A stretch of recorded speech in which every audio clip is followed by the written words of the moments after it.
어서 오세요. 반갑습니다. 안녕하세요. 저는 37살 남자입니다. 아직 결혼은 하지 않았고 딱히 결혼할 생각도 없습니다. 아주 어렸을 때부터 애비란 인간에게 하루가 멀다 하고 혼이 났고 중학교 2학년이 되는 해에는 다른 여자랑 살림을 차리면서 안 그래도 가난한 집안 살림을 다 가져가거나 팔아서 돈으로 챙겨서 나갔습니다.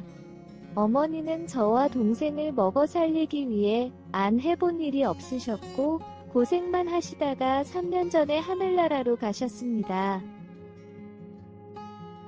어머니가 살아계셨을 때는 하루라도 빨리 좋은 여자를 만나서 손주를 낳아서 보여드리고 싶었지만 어머니가 돌아가시고 나니 결혼에 대한 마음이 없어졌습니다.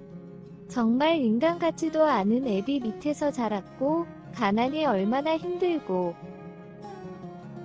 사람을 주눅들게 하는지 잘 알면서도 아직도 가난에 벗어나지 못한 제가 좋은 남편, 좋은 아빠가 된다는 것을 힘들다고 생각했습니다. 이런 저를 잘 알면서도 고등학생 때부터 사귀는 건지 안 사귀는 건지 잘 구분이 되는 아는 여자친구가 있습니다. 그 여자친구도 참 인생이 고달픕니다.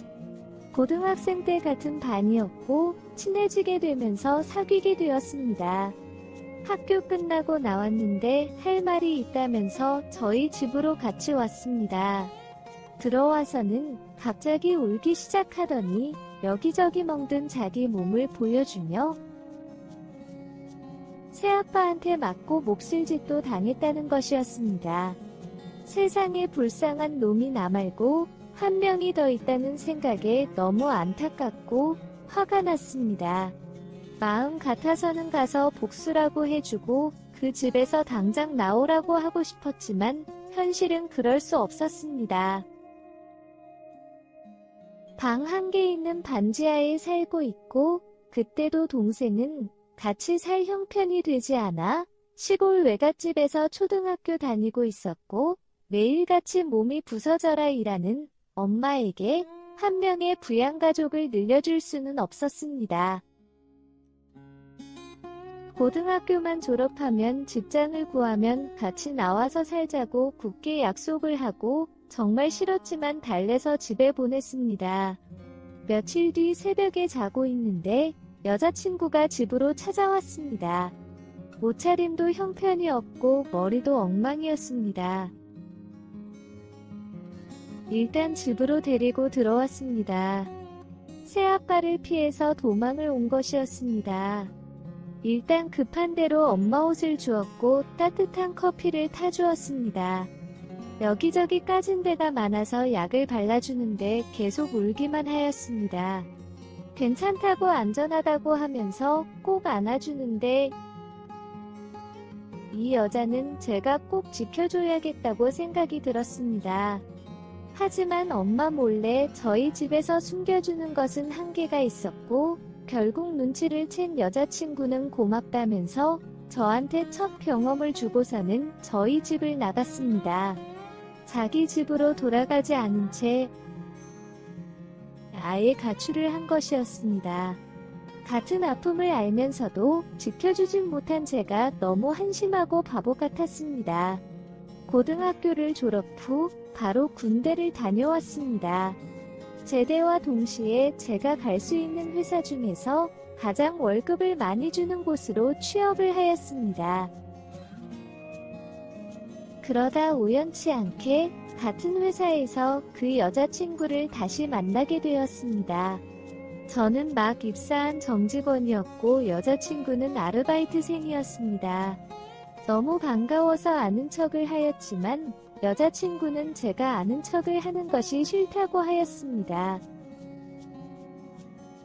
회사 사람들에게 그녀는 화목한 가정에서 밝고 평범하게 자라왔고 휴학 중에 대학생 등록금을 벌려온 착실한 대학생 이미지를 심어두었는데 그녀의 모든 과거를 아는 저는 방해꾼이었던 것이었습니다.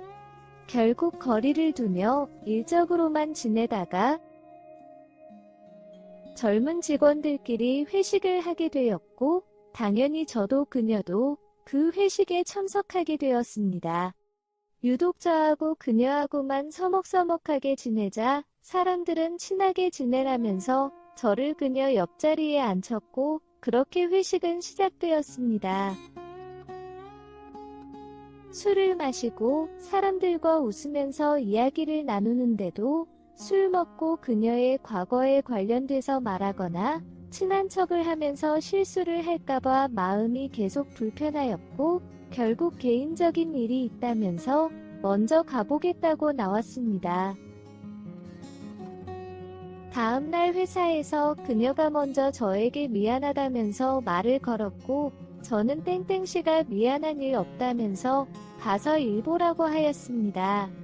그날 저녁에 퇴근하는데 버스 정류장에서 만났고, 가볍게 목례만 하고 핸드폰을 보고 있는데 제 핸드폰을 뺏으면서 정말 끝까지 이럴 거냐며 화를 내는 것이었습니다.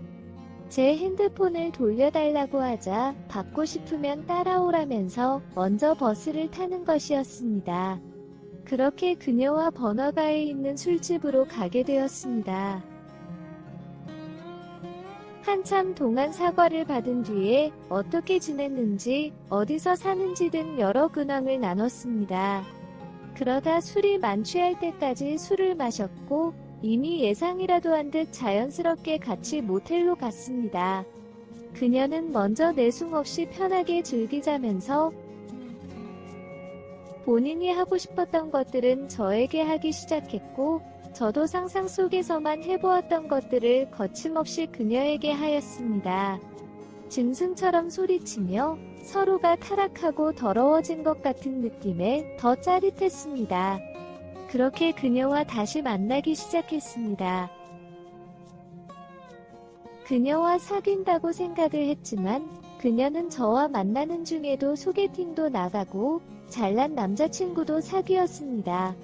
제가 화도 내보았지만 그녀는 티끌모아 티끌이라면서 우리는 서로를 책임질 수 없는 상태라고 하였습니다.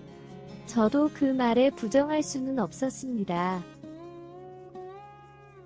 저도 중간중간 소개팅도 나가고 잠깐 만나는 여자도 있었지만 그녀와의 관계를 쭉 이어졌습니다. 각자의 애인과 비교하면서 관계만큼은 우리 둘이 제일 궁합이 좋은 것 같다며 각자 결혼해서도 계속 만나기로 하였습니다. 그렇게 몇 년 동안 파트너 관계를 유지하다가 그녀가 결혼을 하였습니다. 결혼 소식을 듣고 몇 번을 말렸지만 티끌 이야기를 하면서 저하고는 절대 안 된다고 하였습니다.